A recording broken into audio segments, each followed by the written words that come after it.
สัพพุเราดินเราไหลเราใส่เราเดินเอาเพื่อให้ขอให้ยุวานภาษาเสียงทุกท่านทำการไปกัน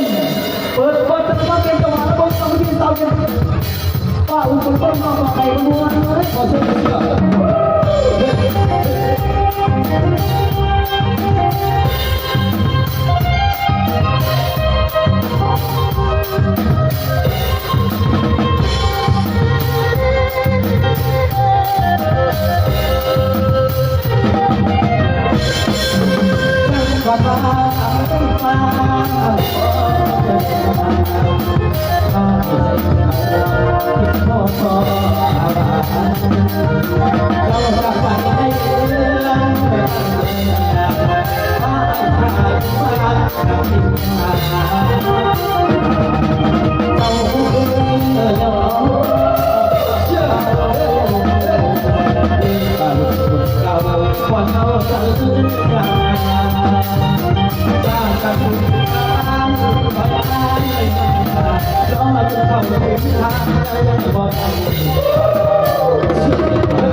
Thank you.